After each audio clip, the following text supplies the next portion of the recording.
박사방, N번방 사건으로 나라가 시끌시끌합니다. 경악할 수준의 디지털 성범죄도 성범죄지만 미성년을 대상으로 착취했다는 생각에 잠 못 이루는 부모님들 많을 것 같습니다. 아이를 가지게 되는 순간부터 부모는 특히 내 아이와 비슷한 연령의 아이들에게는 벅찬 공감 능력을 가지게 되니까요. 아이들을 대상으로 한 성범죄가 일어날 때마다 늘 나오는 이야기지만 저런 극악무도한 범죄자들에 대한 형량이 왜 저리 낮을까 논쟁이 붙습니다. 외국이랑 비교를 한다는 것 자체가 자존심이 상하지만 주마다 다른 사법체계를 가진 미국은 최소 25년형은 감수를 해야 한다고, 싱가포르에서는 무거운 징역뿐 아니라 태형을 내린다고 합니다. 영국에서는 13세 이하의 미성년자를 성폭행할 경우 무기징역, 스위스도 종신형이고요. 중국은 14세 이하의 미성년을 대상으로 성폭행 및 성매매를 하게 되면 합의 여부와 상관없이 사형을 선고한다고 합니다. 이란도 마찬가지고요. 평균 형량이 5년 정도인 한국과 비교가 됩니다. 물론 형량이 높아진다고 미성년을 대상으로 한 성범죄가 줄어든다고 할 수는 없습니다. 하지만 강력한 형벌이 있음을 경고하는 것 자체가 우리 사회가 적어도 미성년에 대한 성범죄만큼은 제로 톨러런스, 무관용의 원칙이 제대로 작용한다는 중요한 시그널이 아닐까요? 무서운 세상이니 딸들 잘 챙겨야 한다는 꼰대 같은 소리 그만하고 모두 우리 아이들이니 우리 사회가 지켜준다는 메시지를 보냈으면 합니다. 연기냐 취소냐 아니면 강행이냐. 코로나19로 인해 개최가 불투명했던 2020년 도쿄올림픽은 결국 내년에 개최되는 것으로 확정됐습니다. 코로나19의 확산세가 꺾이지 않는 것을 감안한다면 연기하는 것이 당연하겠지만 당장 올해 올림픽만을 바라보고 구슬땀을 흘려온 국가대표 선수들 굉장히 혼란스러울 것 같은데요. 사상 초유의 올림픽 연기 개최, 한국체육계는 어떻게 대응할 것인지 유승민 IOC 선수위원 연결해서 자세한 이야기 나눠보겠습니다. 위원님 안녕하세요. 네, 안녕하세요. 네, 정말 말이 많았습니다. 개최하냐, 연기하냐, 아니면은 이걸 안 하느냐 그랬는데 결국에는 연기가 됐어요. 자, 위원님께서 이번 IOC 결정 어떻게 보고 계신지요? 우선은 정말 이 어떤 대회를 함에 있어서 연기나 취소 또는 이런 일정을 변경하는 것이 굉장히 어렵습니다. 네. 근데 이제 각국의 선수들 또 지금 계속 세계적으로 유행하고 있는 이 코로나 바이러스 사태에서 IOC가 굉장히 신속한 결정을 내렸다라고 생각을 하고요. 네. 그 부분이 이제 선수들이 지금 올림픽을 한 4개월여 앞두고 있는 상태에서 사실 계속 좀 혼란스러운 부분들도 있었는데요. 네. 그런 부분이 다소는 해결이 되고 새로운 계획을 짤 수 있는 그런 시간이 생긴 것 같아서 이번 결정에 있어서는 저 IOC 위원으로서 굉장히 지지하는 편입니다. 네.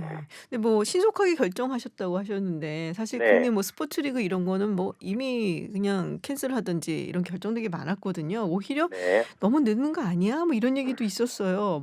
고려할 것이 네. 많았기 때문에 이게 올림픽이다 보니까 그렇겠다라고 생각은 드는데 어떤 네. 점이 가장 이렇게 해결해야 되는 문제라든지 난제라든지 그런 거였을까요?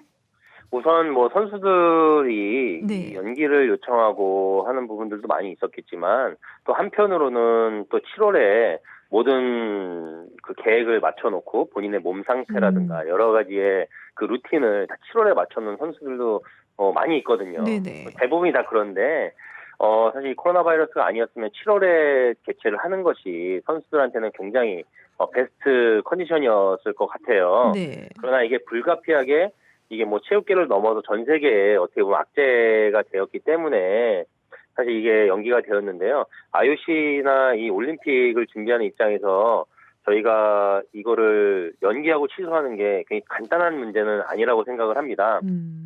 더군다나 지금 4개월여 앞두고 있는 상태에서 또 선수들이 뭐라 그럴까요? 최소한으로 혼란스러움을 줄이기 위해서 많이 고민을 했다고 생각을 하고요. 일각에서는 다른 스포츠 행사들은 다 취소되고 연기되는데 왜 올림픽 결정이 늦어졌냐 하시는 분들도 있을 수 있겠지만은 여러 가지 상황들을 고려하고 선수들의 입장을 고려했을 때 지금 이렇게 결정이 나온 것에 대해서 굉장히 시기적절하다고 저는 보고요. 네. 또 얼마 전에 4주 안에 결정을 하겠다고 발표하고 나서 바로 하루 만에 결정을 했어요. 네. 그거는 그만큼 이 사안이 중대하고 선수들의 목소리를 잘 반영을 했다라고 생각을 합니다. 네.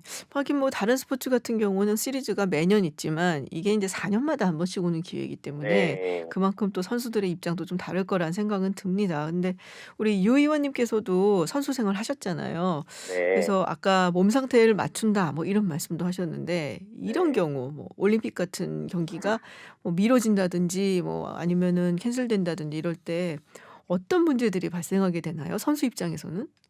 사실 저도 네. 이번 이런 경험이 처음이다 아 보니까요. 네. 아마 모든 선수들 또는 지금 경험이 많으신 지도자분들도 이게 아마 처음 경험하시는 일이실 음. 거예요. 네네. 그러다 보니까 사실상 대안이라든가 뭐 이런 부분들이 아직은 많이 부족한 걸로 알고 있습니다. 근데 음. 선수들 같은 경우로 봤을 때는 특히 투기 종목 선수들 같은 경우는 체중 감량을 지속적으로 해야 음. 되는 또 문제도 있고요. 네. 또 뭐 예를 들면은 이런 거죠. 제가 이번에 마지막 올림픽을 이제 준비하고 이제 멋있게 은퇴하겠다라고 네. 마음을 먹은 또 노장 선수들에 한해서도 여러 가지로 1년이라는 시간은 굉장히 변수가 많은 시간이라고 생각을 음. 합니다.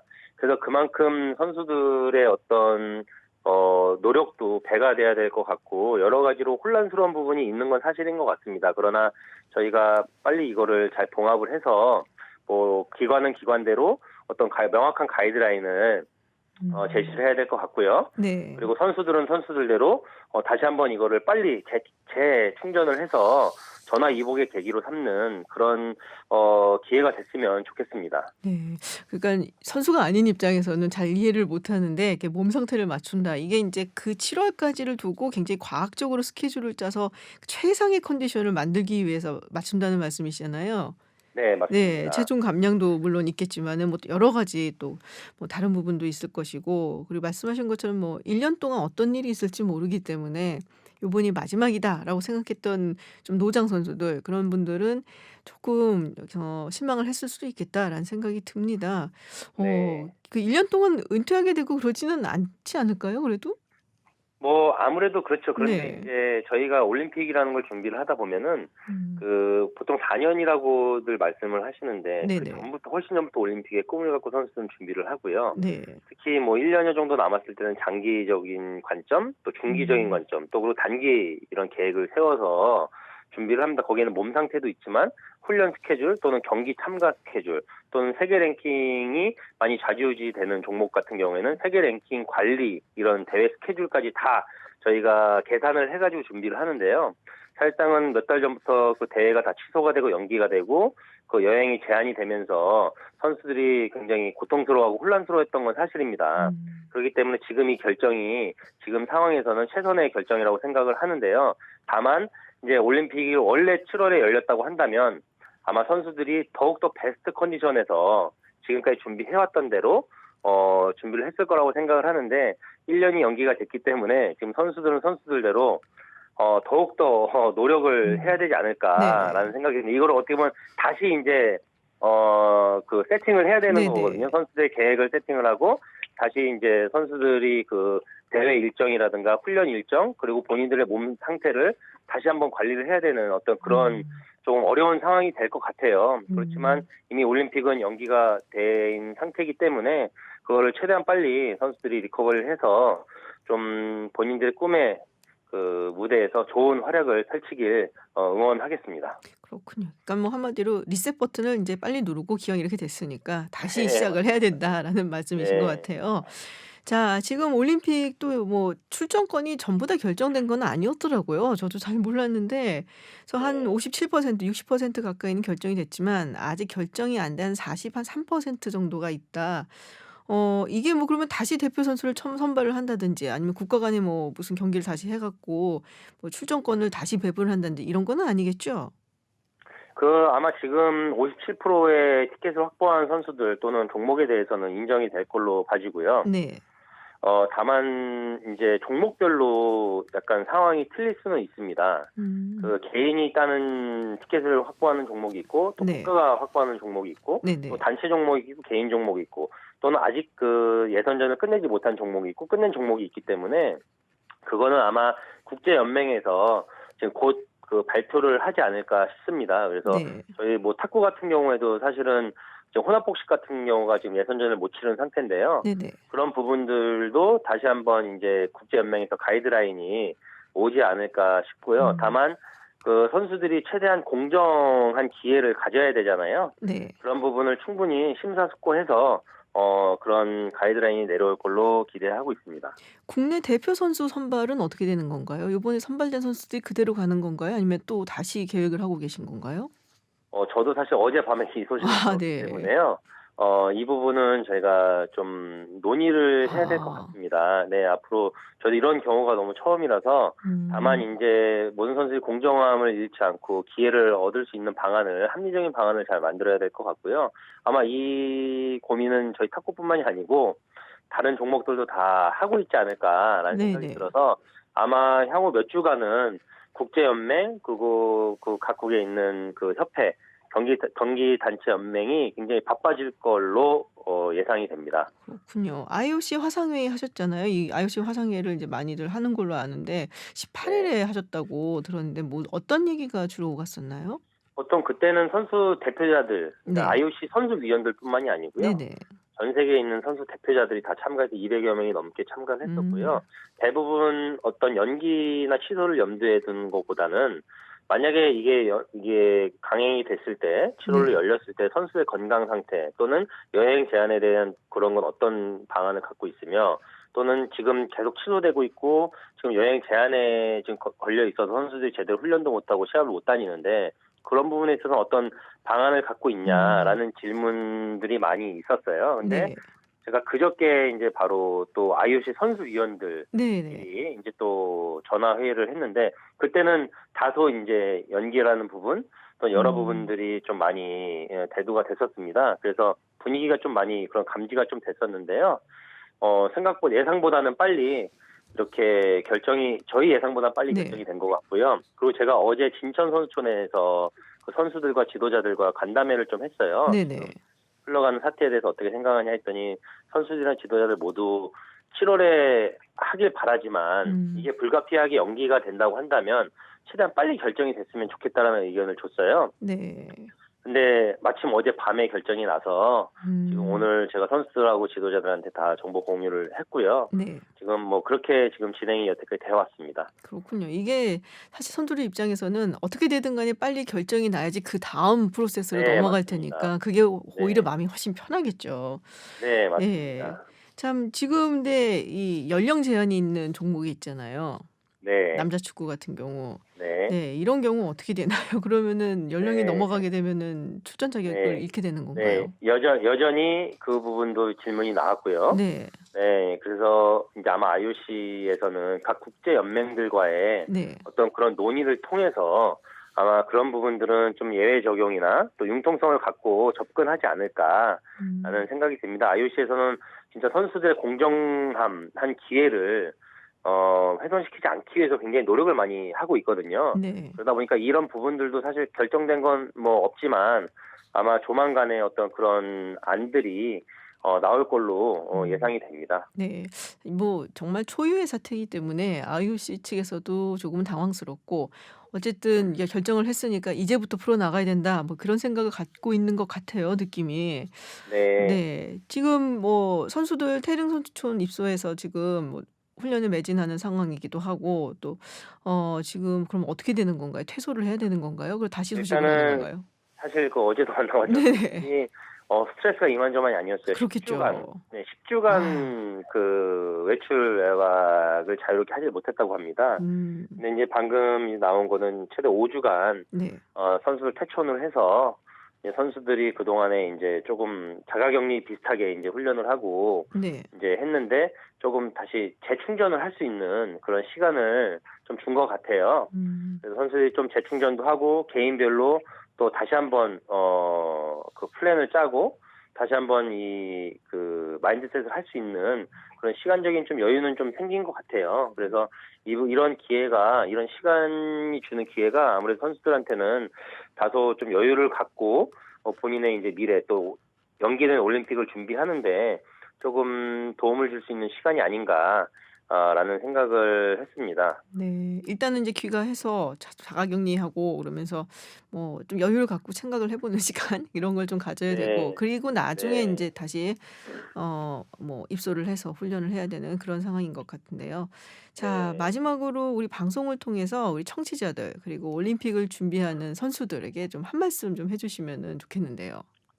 네, 저도 올림픽을 선수로서 4번을 뛰었었는데 이 올림픽이 선수들에게 주는 의미는 정말 굉장하다고 생각을 합니다. 모든 네. 선수들이 사실 지금 많이 당혹스럽기도 하고 좀 어려운 상황이 있을 걸로 봐지지만 여러분들은 지금까지 해왔듯이 국가를 대표하는 선수들이고 이 또한 이겨낼 수 있는 능력을 가지고 있는 선수들이라고 생각하기 때문에 다시 한번 정말 그 재충전을 하고 해서 정말 다가오는 올림픽 아직 1년의 시간이 더 남은 거니까 1년 동안 준비를 잘해서 정말 여태까지 꿈꿔왔던 본인들의 꿈을 꼭 이루시길 응원하겠습니다. 네. 저야 뭐 항상 올림픽 되면은 그냥 보는 사람 입장에서 네. 즐거워했었는데 이제 선수들 실망도 많이 했겠지만 또 기운 내서 다음 기회 곧 1년 후에 있을 기회에 본인들의 실력을 발휘할 수 있도록 저도 응원을 보내드리도록 하겠습니다. 네, 위원님 오늘 말씀 감사합니다. 고맙습니다. 네, 감사합니다. 네, 지금까지 유승민 IOC 위원과 이야기 나눴습니다. 오늘 날씨는 유독 따뜻했던 것 같습니다. 퇴근길에 꽃이 핀 나무 보시지 않으셨나요? 자, 봄하면 가장 먼저 떠오르는 꽃. 저 개나리도 있고 진달래도 있고 벚꽃도 있죠. 자, 상춘객들의 발길을 멈추게 만드는 전국의 유명 벚꽃 축제들이 연달아 취소됐습니다. 그중 전남 구례구는 이번 달 중순에 예정됐던 산수유꽃 축제, 그리고 이번 달 말에 있을 섬진강 벚꽃 축제를 연이어 취소했는데요. 자세한 내용 김순호 구례군수 연결해서 들어보겠습니다. 안녕하세요, 군수님. 안녕하세요. 네, 구례에 뭐 굉장히 유명한 봄꽃 축제들 많은데 연이어서 취소 결정을 내리셨습니다. 뭐 코로나19 때문이라고 제가 짐작은 합니다. 근데 굉장히 유명한 축제들이잖아요. 관광객들도 굉장히 많았고 예, 규모가 어느 정도 됐나요? 예, 우리 구례 산수유꽃 축제는 네, 매년 3월 중순부터 약 한 2주 동안 열어왔어요. 네, 특히 또 우리 산수유꽃 축제는 한반도의 첫 봄을 알리는 꽃이라서 많은 관광객들이 찾고 있습니다. 네, 네. 작년에 무려 한 30만 명의 관광객이 찾아왔었고, 어유, 저희 경제적 효과를 보더라도 약 한 200억 원의 효과가 있거든요. 네, 저희가 그래서 올해도 한 5억 원의 예산을 들여서 축제를 개최하려고 준비를 했는데 이 코로나19 확산으로 전면 취소를 했습니다. 네. 정말 아쉬움이 많습니다. 네. 자, 지금 뭐 예산까지 들여서 지금 뭐 준비를 하셨는데 그러면 경제적으로도 타격이 아무래도 있을 수밖에 예. 없을 것 같아요. 그래도 예, 그럼에도 불구하고 지금 취소를 결정을 하신 거잖아요. 예, 그러죠. 네, 어떻게 뭐 그냥 코로나19 때문에 뭐 정부 시책에 따라야겠다 이것뿐인지 아니면 어떤 무슨 계기가 있으셨는지 궁금한데요. 네, 제가 네. 우리 산수유꽃 축제를 하려고 무려 준비를 작년부터 해왔거든요. 네네. 근데 이제 코로나가 확산되면서 갑자기 대구 우리 신천지 교회에서 집단으로 확진자가 발생했다는 보도를 접했어요. 네. 그래서 이게 해서는 안 되겠다 싶어서 바로 음. 곧바로 3일 뒤에 우리 축제 추진위원회를 열어서 전격적으로 축제를 취소하기로 했습니다. 한 해 동안 우리 축제를 기다려온 상인들을 생각하면 정말로 어려운 결정이었어요. 네네. 그러나 무엇보다도 우리 국민들의 생명과 또 안전이 무엇보다도 중요하다는 그런 생각에 모두 공감을 했습니다. 네. 비록 경제적으로는 많이 힘들겠으나 엄중한 그런 상황이니만큼 우리 국민들께서도 이해를 해주셨습니다. 네. 그러니까는 집단 감염의 위험성 때문에 결국에 이제 그렇죠. 취소를 어렵게 결정을 하셨는데 예, 문제는 그럼에도 불구하고 꽃을 보러 오는 분들이 이렇게 많다면서요. 예, 그러네요. 네. 우리가 축제를 취소를 했는데도 불구하고 네네. 3월 7일부터 관광객이 오기 시작했는데 현재까지 약 30만 명의 관광객이 방문한 것으로 30만 명의 관광. 그럼 작년이랑 다른 바가 없네요. 그러죠. 그게 이상한 게 우리가 차량 대수를 저희가 체크를 하고 있거든요. 네. 근데 이제 대형 버스는 없어요. 이제 개별 차량으로 작년보다 6만 대나 더 늘었어요. 그래가지고 올해 벌써 한 총 10만 대가 우리 산수유 관광지로 들어왔습니다. 엊그저께 토 일요일 날 보면은 1월 경우에도 하루에 한 10,000대 가까운 차량이 들어왔어요. 참 그래서 코로나19로 인해서 단체 관광은 지향하고 있는데 네. 아마도 가족 단위로 방문하는 관광객이 크게 늘어나는 것으로 이렇게 저희가 보고 있습니다. 그렇군요. 일종의 무슨 뭐 관광 패키지 해서 단체 관광은 없지만 가족 단위로 개별적으로 오시는 분들이 많다. 예. 그거에 대해서 좀 불만인 분들도 계신 것 같더라고요. 구례 구민 중에서. 네. 예. 그러니까 노인 인구도 좀 많고 인구수가 그렇게 많지 그러죠. 않은 곳인데 예. 코로나19 확진자가 산수유 마을을 다녀갔다는 얘기도 들었거든요. 예, 그랬어요. 네. 참 정말로 매우 긴장되는 그런 상황이었는데 네네. 지난 그러니까 18일 날이었죠. 경주에서 오신 그 확진자가 있었어요. 산수유꽃 군락지를 보러. 네네. 그랬는데 만약에 이 추가 감염자가 발생됐다면은 저희는 노인 인구도 많고, 그렇죠. 또 코로나 또 청정 지역인 우리 구례군이 굉장히 위험해질 수 있는 그런 상황이었습니다. 가장 또 놀란 것은 우리 국민들이 더 놀랐어요. 네. 확진자가 다녀갔던 그런 산수유 군락지 주변이나 또 식당, 사성함 우리 관계자분들이 정말로 많이 걱정을 하셨고요. 네. 저희가 이제 다행히도 그 사실이 알려진 22일 날 일요일이었거든요. 일요일 당일에 저희가 신속하게 접촉자 16명에 대해서 검체를 실시했고 또 바로 오후 늦게 바로 음성으로 전원 판정이 됐습니다. 그렇군요. 예. 정말로 말 그대로 놀랐습니다. 예, 그러셨을 것 같아요. 주민분들도 많이 놀라셨을 것 같고. 예. 자, 근데 취소는 했지만 이 섬진강 벚꽃축제도 이번 달 말이었단 말이에요. 똑같은 일이 벌어지지 말란 법이 없을 것 같은데 이 자리를 통해서 우리 군수님께서 청취자분들께 한 말씀 하셔야 되는 거 아닐까요? 당분간 참아주세요 하고.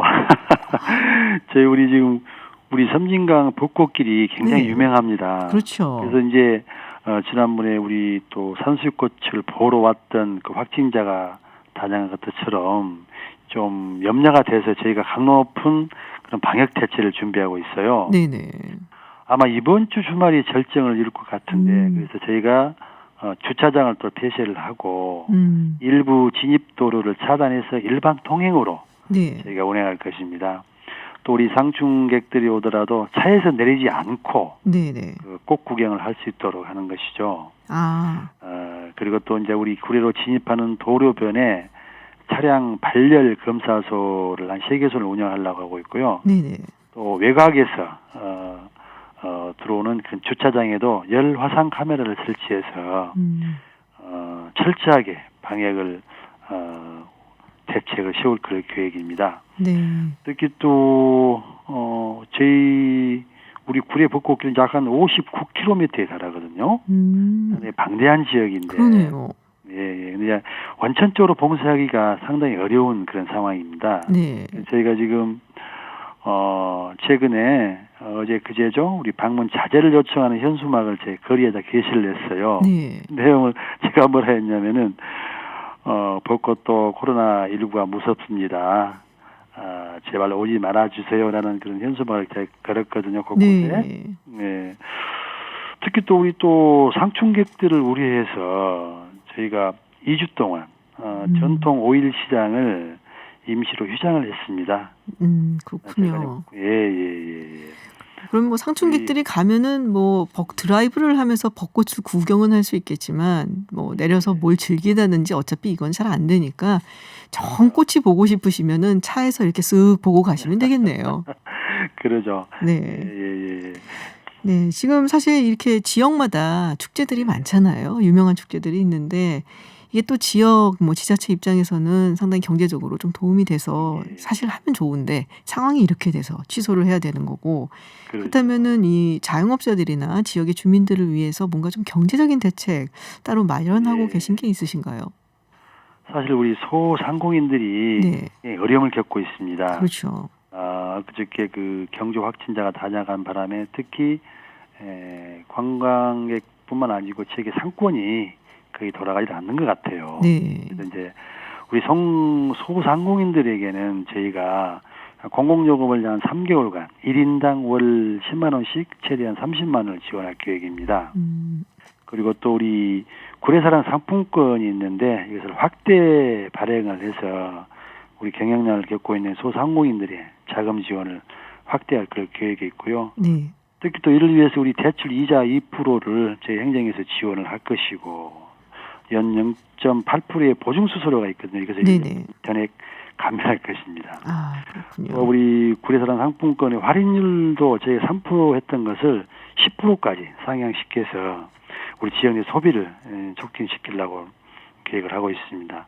또 가장 또 우리 중요한 것은 우리 임대료를 인하해 주신 그런 동참해 주신 민간 건물주들이 있어요. 네. 이분들한테 재산세를 저희가 최대 50%까지 감면을 해주어서 우리 착한 임대인 운동도 더 확산시킬 계획을 가지고 있고 또 저희가 한 19억 원을 투입해서 우리 전 국민을 대상으로 우리 상하수 요금이 있거든요. 네. 이것을 한 50%를 2달간 네네. 감면을 해줄 그런 계획입니다. 네, 뭐 다방면을 여러 가지 계획을 가지고 계신데요. 네, 뭐 좀 아쉬우시겠지만 이번 봄은 이렇게 지나가고 내년 봄을 기약하시는 것이 좋으실 것도 같고요. 네, 청취자분들께는 제가 드라이브스루 벚꽃 구경을 강력하게 추천을 드린다는 말씀을 좀 드리겠습니다. 내년도에 우리 실장님분께서 네. 잘 준비하겠습니다. 아유, 네, 꼭 와주십시오. 네, 저도 찾아가도록 하겠습니다. 아유, 내년에. 고맙습니다.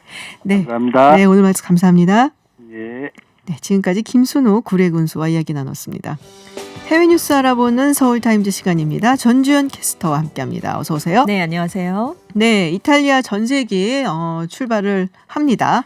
자, 600여 명이 탑승할 예정이라고 하는데요. 그렇습니다. 주 이탈리아 한국대사관, 주 밀라노 총영사관이 현지 시각으로 24일 정오까지 이제 몇 분이 가시겠냐고 네네. 예약을 받았어요. 그 결과 600여 명이 이제 신청을 했는데 지난주에 이탈리아 한인회가 자체적으로 조사를 했을 때는 한 500여 명이었거든요. 네. 근데 일주일 만에 조금 더 늘어난 건데 아무래도 이탈리아 상황이 심각하니까 이제 오고 싶어하는 분들이 더 늘어난 것 같습니다. 그래서 전세기가 이번 달 31일 밀라노에서는 말펜사 공항에서 네. 다음 달 1일에는 로마의 피우미치노 공항에서 출발을 하게 됩니다. 밀라노와 로마 이렇게 두 곳으로 가는 거군요. 네, 그렇습니다. 그러니까. 근데 이제 이탈리아 정부랑 협의를 좀 해야 되니까 혹시 이제 날짜나 시간은 조금 바뀔 수가 있다고 그래요.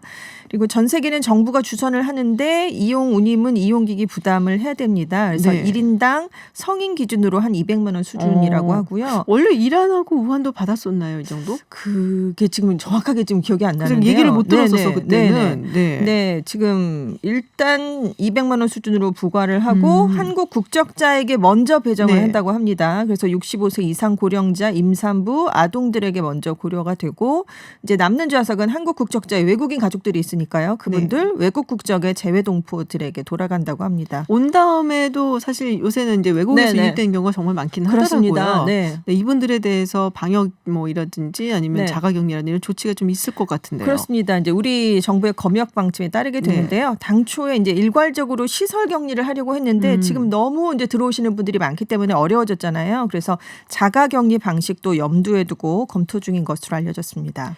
네, 지금 뭐 이탈리아도 그렇고 베트남 다낭에서도 교민들이 좀 한국으로 오고 싶다. 그렇습니다. 얘기가 있어요. 왜냐하면 지금 양국을 오가는 국제선이 운항이 다 중단됐거든요. 그렇죠. 근데 이제 지금 북부 하노이랑 남부 호찌민에는 한국에서 승무원만 타고 가서 교민을 귀국시키는 페리 운항이라고 이걸 부르는데 네. 그 여객기는 가고 있습니다. 근데 아. 다낭에는 가질 않았으니까요. 그래서 교민들이 이제 자구책을 마련을 해서 다낭 한인회가 이제 인천행 전세기 운항을 자체적으로 추진을 한다고 네네. 합니다. 그래서 수요 조사를 일단 해보고 각 항공사의 전세기 운항 제안을 해서 가장 좋은 조건을 제시하는 곳과 계약을 한다 이렇게 얘기를 했는데 네. 일단 190명을 태울 수 있는 전세기가 마련될 것 같아요. 근데 예약이 이미 마감이 됐답니다. 아이고. 그래서 대기 번호표가 지금 부여가 되고 있는 상황이에요. 그래서 일단 다낭 한인회는 급한 분들이 계실 거 아니에요. 교민이나 어린이, 노약자 네네. 이분들이 먼저 귀국할 수 있게 유도를 해보고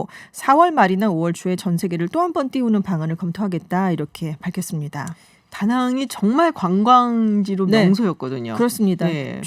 3일 달 10,000명에 달하는 한국인 관광객이 갔던 것으로 좀 알려지고 있거든요. 하루에. 그래서 하루에? 네, 하루에. 굉장히 많이 가시잖아요. 다낭이 그렇죠. 뜨고 있으니까. 네, 저도 예전에 다낭에 휴가를 갔었는데 네. 호텔에 갔더니 한 반은 중국인 관광객이고 반은 한국인 한국인이고. 관광객. 네. 정말 많이들 가셨죠. 네네. 네. 자, 이 와중에 중국은 뭐 끝났다라고 지금 얘기를 하는 건가요? 우한이 봉쇄 조치가 오늘 해제가 됐고, 후베이성이 오늘 해제가 네. 되고, 우한은 4월 8일 네, 그렇습니다. 해제가 된다고요. 일단 어제 우한을 제외한 후베이성 전역에 대해서 외부로의 교통 통제가 해제됐어요. 그리고 네. 오늘 새벽 0시부터는 후베이성 내에 있는 공항 기차역이 운영을 시작을 했습니다. 근데 건강에 이상이 없다라는 의미의 녹색 등급으로 분류된 주민들만 일단은 후베이성 외부로 나갈 수가 있어요. 그래서 지금 후베이성에 대한 봉쇄 해제가 1월 말 이후에 2달 네네. 만에 좀 이뤄지게 됐고, 인구가 1,100만 명인 우한에 대해서는 말씀하신 것처럼 다음 달 8일에 봉쇄를 해제하게 됩니다. 매도 먼저 맞는 게 나은 건가요? 이렇게 되면은? 근데 우한에서 건가요? 그러니까 무증상 감염자가 있다 이런 얘기가 지금 나오고 있기 그래요? 때문에 네. 근데 그 중국에서는 무증상 감염자를 확진자 수에 포함을 시키지 않는다는 네네. 얘기가 들려오고 있어요. 그래서 지금 우한에서 뭐 한 의사가 아니다 아직도 뭐 환자가 있는데 지금 너무 서둘러서 지금 해제를 하는 것 같다 이렇게 얘기를 하는 얘기도 나오고 있고, 아무튼 공식적으로는 18일 이후에 우한에서 5일 동안 신규 확진자가 한 명도 나오질 않았습니다. 그러다가 23일에 한 건이 발생을 했고 이후에 추가 확진자가 아직까지 나오지 않았기 때문에 일단 공식적으로는 네, 거의 종식된 것과 마찬가지인 상황이 됐습니다. 자, 중국이 이러니까 또 옆에 인도가 네. 지금 뭐 거의 13억 인구인가요? 인도가? 13억 6천만 명이어서 세계 2위입니다. 네. 네. 지금 뭐 움직이지 말라고 모디 그렇습니다. 총리가 얘기를 했다는데요. 현지 시각으로 25일 0시부터 3주 동안 전 국민 이동 금지령이 발효가 됐어요. 그래서 지금 세계 인구 78억 중에서 27억 명이 발이 묶이게 됐습니다. 이동 금지에 이제 지금 속하게 된 거예요. 3명 중 1명꼴로 코로나19 때문에 움직이지 못하는 그러네요. 상황이 된 거예요. 굉장히 이제 많은 사람들이 갇혀 있게 된 거죠. 그래서 아무튼 일반적인 통행 금지보다 더 강력한 조치다라고 모디 총리가 얘기를 하면서 밖을 돌아다니는 것은 잊어라 이렇게까지 얘기를 했습니다. 지금 인도뿐만이 아니라 인구가 2억 명인 파키스탄도 인구가 가장 많은 펀잡주, 신드주를 봉쇄했어요. 여기도 1억 6천만 명의 통행이 금지됐고 23일에는 1억 6,900만 명의 방글라데시도 열흘 동안 전국 셧다운을 결정을 했습니다. 지금 네팔, 스리랑카도 지금 봉쇄에 속속 합류를 하는 모습을 보이면서 지금 남아시아 지역에서만 20억 명이 사실상 자택연금 상태에 놓이게 됐습니다. 사실 뭐 인도도 뭐 델리라든지 이런 대도시를 가면은 정말 복작복작하기가 말로 표현할 수가 인구밀도가 없는. 정말 네. 어마어마한 곳이죠. 그래서 한번 번진다 하면 네. 걷잡을 수가 없을 것 같다라는 생각은 좀 듭니다. 그렇습니다. 자, 트럼프 대통령 이야기를 해보겠습니다. 아주 야심찬 이야기를 했어요. 네. 부활절인 4월 12일까지는 경제 활동을 포함해서 미국이 정상적으로 가동되기를 희망한다. 네. 한참 뭐 절정을 향해 가고 있는 것 네네. 같은데 미국은 이렇게 좀 빨리 얘기할 게 아닌가라는 생각이 좀 듭니다. 그러니까요. 16일에 코로나19 확산 방지를 위해서 15일짜리 가이드라인을 발표를 했는데 이게 30일이 끝나게 됩니다. 네. 근데 끝나면 이 지침을 조금 완화하면서 미국을 서서히 정상화 상태로 되돌리겠다는 뜻을 이렇게 밝힌 게 아니냐 이런 얘기가 나오고 있는데, 지금 섣부르게 정상화를 시킬 경우에 사태가 악화될 수 있다라고 그렇죠. 전문가들은 계속 얘기를 하고 있거든요. 이거랑 조금 차이가 있는 그런 얘기예요.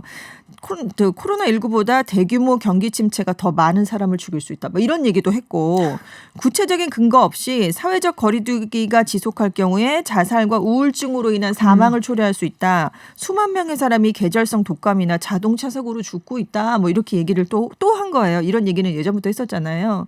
그래서 전국 주지사들은 지금 여행 금지라든가 공공장소 모임 금지 같은 규제를 조금 더 강화하는 그런 조치를 시작했는데, 트럼프 대통령이 이렇게 얘기를 해버리면 혼란만 가중시킨다라면서 강력 반발을 하고 있고요. 정치권과 전문가들 사이에서도 시기상조라는 비판이 계속 이어지고 있습니다. 근데 이번에 재선을 앞두고 있잖아요. 네. 근데 미국 대선에서 사실 가장 중요한 거는 경제거든요. 그렇습니다. 결국에는. 네. 이제 그것 때문에 상당히 조급한 모습을 네네. 보이는 것이 아닌가라는 생각이 좀 듭니다. 지금이라서도 뭐 4월, 5월부터라도 이게 막 활발하게 돌아가 줘야지 네네. 11월에 재선이 가능할 그렇습니다. 텐데 네.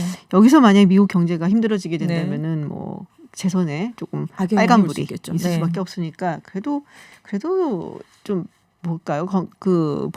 공공보건이 좀 먼저가 아닐까라는 생각을 건강과 안전이 해보게 우선시켜야 됩니다. 되는데. 네. 제가 이 뉴스를 듣고 네. 전 세계적으로 다 똑같구나라는 네. 생각을 했습니다. 지금 휴교 사태가 이어지고 있잖아요. 네, 우리뿐만 그렇습니다. 아니라 네.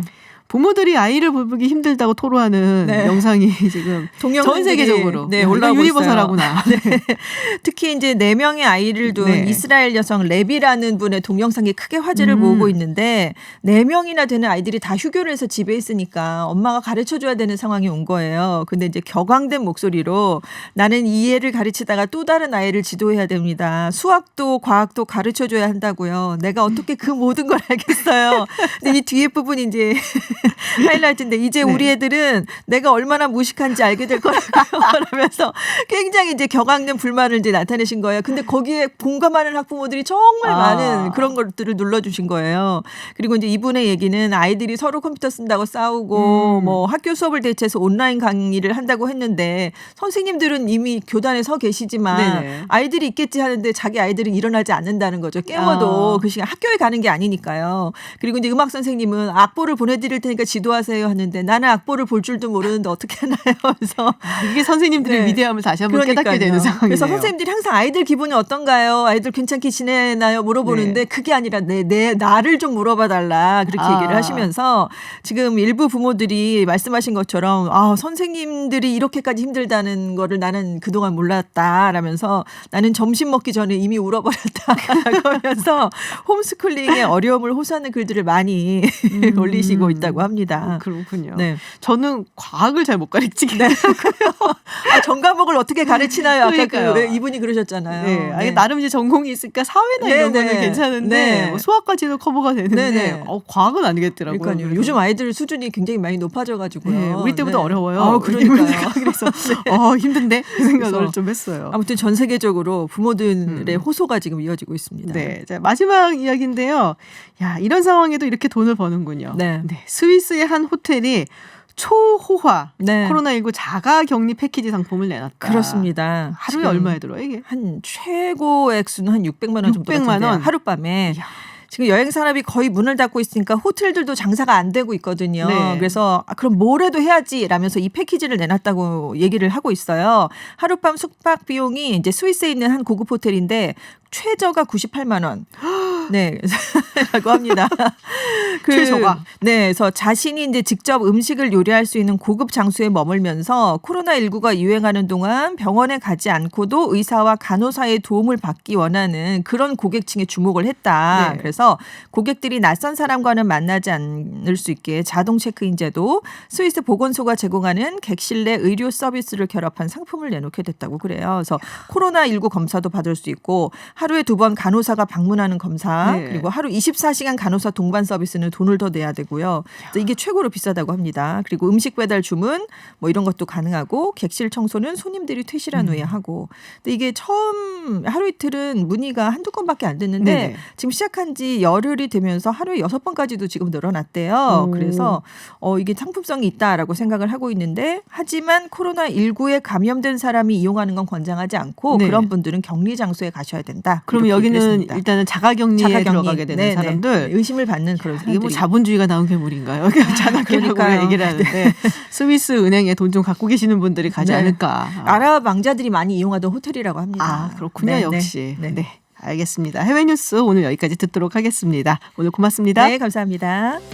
내년부터 사용될 일본 중학교 교과서에 독도가 한 번도 타국 영토인 적이 없다는 취지의 표현이 등장하는 관련 서술이 더욱 악화됐다고 합니다. 저희가 이 코너를 통해서 독도가 우리 땅이라고 그렇게 강조도 하고 논리적으로 이야기를 했는데 일본의 우기기가 계속되고 있습니다. 그래서 준비한 독도는 우리 땅 2탄 아산정책연구원 이기범 국제법센터장과 이야기 나눠보겠습니다. 어서 오세요. 예, 안녕하세요. 일본어로 자막을 달아서 이 방송을 송출을 해야 되나라는 생각도 좀 드는데. 예, 저도 그런 생각이 듭니다. 네, 일단 먼저 이 도쿄올림픽이 연기가 됐어요. 예, 네. 잘 됐죠. 네, 네. 저렇게 대놓고 잘 됐다고 얘기를 하시네요. 아니 지금 뭐 온 세계가 네. 팬데믹 상황에서 지금 혼란 중인데요. 그렇죠. 그리고 이동 자체가 뭐 음. 건강도 물론 우려가 되고요. 네네. 이동 자체가 지금 어려운 상황에서 IOC가 잘 결정한 거고요. 오히려 지난주쯤 결정했으면 좀 더 환영을 받았을 텐데 네. 이 조금씩 미루다가 결국 어제 우리 시간으로 어제 밤에 이제 뉴스가 나왔잖아요. 맞아요. 네. 이게 잘한 것 같고요. 그 뭐 내년으로 이제 연기가 네. 되는 거죠. 그리고 내년에는 뭐 저희가 다 이제 소망하는 것처럼 이제 코로나 문제가 해결이 되고 그 다음에 이제 하는 게 옳다고 뭐 당연한 그렇게 얘기할 수밖에 없는 거죠. 근데 이기범 박사님이 약간 그 우리가 옛날식으로 해서 척척 박사 약간 그런 스타일이거든요. 만물상 같은. 올림픽 연기가 처음인가요, 이게? 연기 자체는 처음이고요. 네. 취소는 3번 있었습니다. 취소가 3번 있었다. 1916년, 1940년, 1944년. 이게 전쟁이랑 관련되지 않았나 싶은 생각이 예, 드는데요. 제1차 세계대전하고 제2차 세계대전인데요. 참 재미있는 게 있어요. 왜요? 그 얼마 전에 일본에서 이런 발언 나왔었죠. 올림픽 40년마다 저주를 받았다. 네네. 그래서 1940년이 원래 도쿄 올림픽이었습니다. 아, 그게 도쿄올림픽이었나요? 예, 근데 이제 취소가 됐고요. 1980년에는 모스크바 올림픽이었는데 반쪽짜리. 반쪽짜리였죠. 네. 그리고 이제 2020년도 이렇게 문제가 있다 뭐 이런 식으로 이야기가 나왔었는데요. 참 재밌는 건요. 1916년 올림픽이 어디였는지 혹시 몰라요. 베를린 올림픽이었어요. 아, 베를린이었어요? 36년만 생각하고 있었어요. 예, 어떤 의미냐면요. 네. 16년 올림픽도 결국은 독일 스스로가 망친 올림픽이 된 거고요. 아, 그러네요. 1940년도 일본이 개최권을 따고 중일 전쟁 때문에 이렇게 취소가 된 거죠. 사실은 헬싱키로 넘어갔다 1차 세계대전 때문에 이제 취소가 됐는데요. 네네. 그리고 80년도 79년에 소련이 아프가니스탄 침공했죠. 맞아요. 그러니까 문제가 있던 올림픽들은 대부분 자기가 다 망친 거였습니다. 뭔가 의미심장한 말씀입니다. 문제가 있던 올림픽들은 니네가 잘못한 거다라는 얘기를 예, 물론 잠깐. 1944년만은 예외입니다. 그때 런던 올림픽이 예정이 돼 있었는데 네네. 그때는 뭐 다들 아시는 것처럼 제2차 세계대전 때문에 네. 48년으로 이제 연기가 됐던 거고요. 런던은 빼고? 예, 네, 그렇습니다. 알겠습니다. 자, 일단은 이제 오프닝에 제가 말씀을 드렸는데 일본 중학교 교과서 검정 결과가 발표가 됐습니다. 문제가 되는 내용을 먼저 좀 소개를 해주세요. 이게 문제가 되는 내용은 네. 한국 입장에서는 독도에 대해서 한국이 불법 점거를 하고 있다. 이런 내용이요. 17개 교과서 중에서 14개에 나오고 있습니다. 거의 다 나온 거네요. 3개 빼고. 예, 그리고 그 나머지 3개도 네. 역사 교과서들인데요. 네. 어제 나온 건 역사 교과서가 7개, 지리 교과서 4개, 그다음에 국민 교과서라고 해서 일반 사회 교과서입니다. 네네. 이 6개인데 역사 교과서 나머지 3개도 불법 점거는 말하고 있지 않지만은 일본이 독도를 1905년에 편입했다. 이 내용은 나와 있습니다. 아니 불법 점거라니 지금 우리가 사실 그 얘기를 하죠. 실효 지배를 하고 있다. 그 실효 지배보다 네. 그 실효 지배는 너무 당연한 거고요. 네네. 그 독도에 대한 주권은 이미 뭐 우리가 그 신라 시대부터 우리가 갖고 있는 그렇죠. 거고요. 사실 역사적으로 갖고 있는 거고요. 뭐 세종실록지리에도 분명히 나와 있고요. 그러니까 오히려 한국이 단 한 번도 주권을 잃은 적이 없는 영토에 대해서 일본이 이렇게 1905년에 편입했다. 또 이외에도 어떤 교과서들은 그 청구권 협정 문제까지 네네. 이야기를 하고 있어요. 네? 그래서 청구권 협정 문제로 모든 청구권 문제는 해결됐다. 사실 중학교 교과서에 이런 내용까지 이게 좀 어려운 내용인데. 그렇죠. 사실 좀 어려운 내용이에요. 예, 그게. 근데 이런 일부러 내용이 넣은 거 아니에요? 예, 일부러 넣었다는 생각이 좀 강합니다. 아, 그렇군요. 거기에다가 그 우리 대학생들도 잘 모르는 내용도 들어가 있어요. 어떤 내용이요? 1952년에 이승만 라인이 선포가 됩니다. 이승만 라인. 예, 그 제가 라인. 네. 예, 그 한국 전쟁 기간 동안에 이승만 대통령이 그 평화선이라고 해가지고요. 네.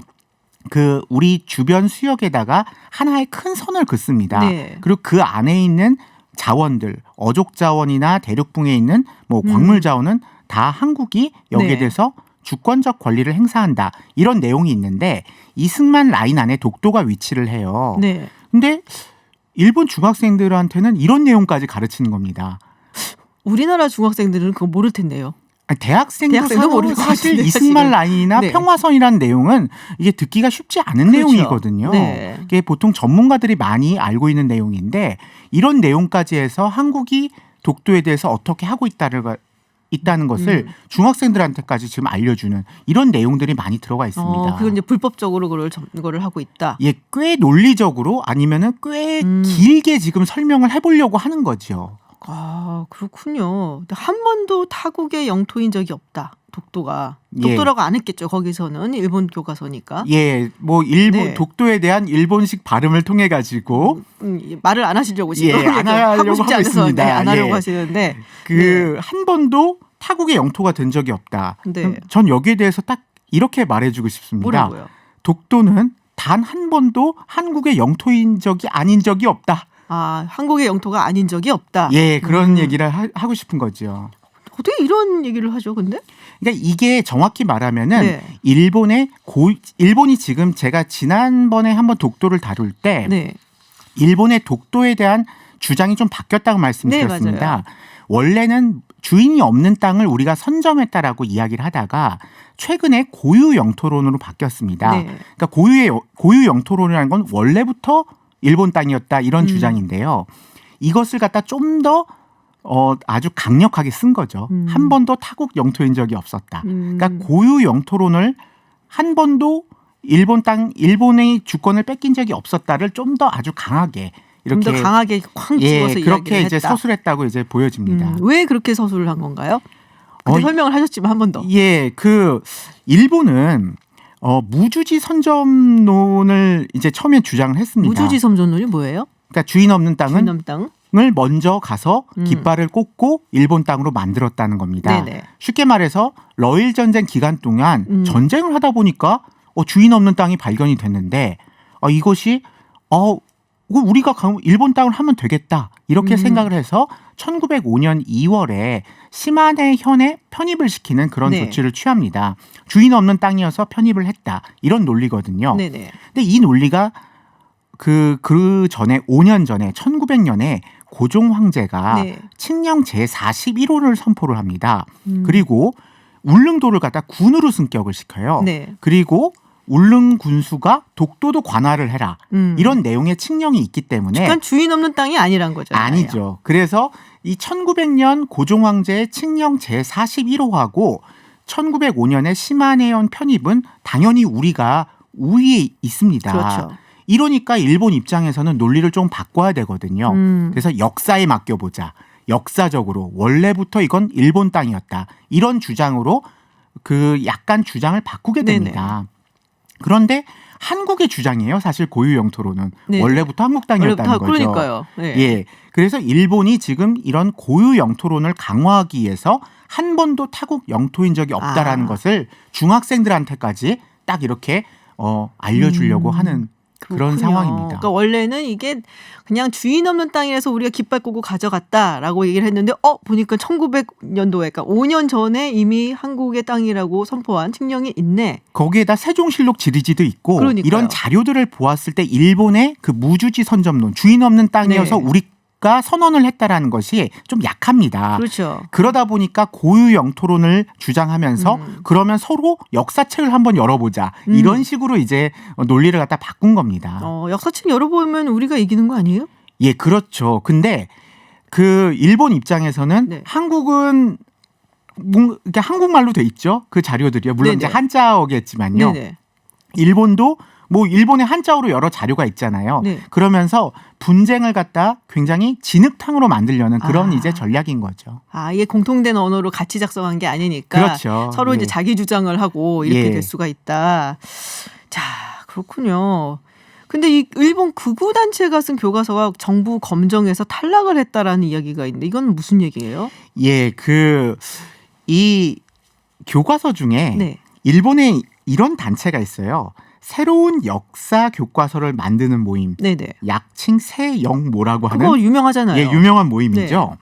이 모임에서 그 역사 교과서를 갖다가 자유사라는 곳에서 이렇게 냈습니다. 네네. 근데 이게 검정에 탈락을 했어요. 오, 왜냐하면은 일본이 봐도 너무했어요? 너무 과할 정도로 일본의 역사를 이렇게 네. 미화를 했습니다. 근데 이게 왜 탈락을 했냐면 네.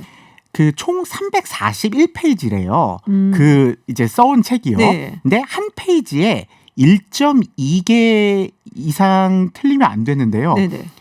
그러니까 341페이지 중에 405개가 틀린 지적사항이 그럼 나왔습니다. 1.2배를 넘네요. 그러니까. 1.3개씩 나왔답니다. 네네. 근데 1.3개가 나오게 되면요. 그 재신청 기회도 없이 자동 탈락이랍니다. 그래서 너무 좋아하시네요. 지금. 예, 오류가 그러니까 일본이 검정을 했는데도 네. 405개나 이제 그 지적을 갖다 받은 거죠. 음. 그 중에서 이제 그 이 세영무라는 곳에서 네. 대표적으로 주장하는 것이 뭐 난징 대학살도 맞아요. 난징 사건이다. 맞아요. 맞아요. 그리고 일본의 일왕이 음. 1945년에 항복을 했잖아요. 네. 항복을 한 것을 갖다가 일왕의 성단이다. 성스러운 결단이다. 네. 뭐 이런 식으로 미화를 하거든요. 네네. 그리고 2차 세계대전도 대동아 전쟁이다. 뭐 동남아를 맞아요. 침략한 것도 남방 진출이다. 그러니까 좀 잘 말을 통해서 미화를 시키는 거죠. 예, 그러니까 일본 자신이 검정을 해도 이건 너무 무리하다. 이런 이제 이렇게 해서 일본 극우 단체가 쓴 것이 탈락을 했고요. 또 하나 그 검정에 합격한 교과서들 중에서 네. 종군 위안부라는 단어를 쓰는 책들이 나왔습니다. 이번에. 네네. 그리고 난징 대학살도 꽤 일본에 문제가 있다는 식으로 묘사한 책들이 좀 나왔어요. 웬일이래요. 그러다 보니까 극우 단체가 입장에서는 자기들이 쓴 책은 검정 탈락을 했는데 네. 합격한 책들이 그 종군 위안부도 이야기하고 이러다 보니까 이거 오히려 이번 검정은 일본 극우 단체들도 지금 받아들일 수가 없다라는 거예요. 그래요? 예. 분쟁이 났군요, 그 안에서. 그렇죠. 그러니까 우리 입장에서도 받아들일 수 없지만은 일본 극우 단체들도 이번 검정은 받아들일 수 없다. 부글부글 한다는 거죠. 뭐 알아서들 잘 싸우라고 그 예, 뭐 부분은 그렇게 동료를 얘기해 좀 해주고 싶습니다. 싶네요. 예. 네, 자 일본 교과서 뭐 늘 나오는 이야기인데요. 오늘 한번 좀 자세하게 이야기 나눠봤습니다. 네, 아산정책연구원 이기범 국제법센터장과 말씀 나눴습니다. 오늘 고맙습니다. 예, 고맙습니다. 네, 김시윤의 이브닝쇼 오늘 방송은 여기까지입니다. 네, 저는 내일도 6시에 여러분을 기다리겠습니다. 지금까지 김시윤이었습니다.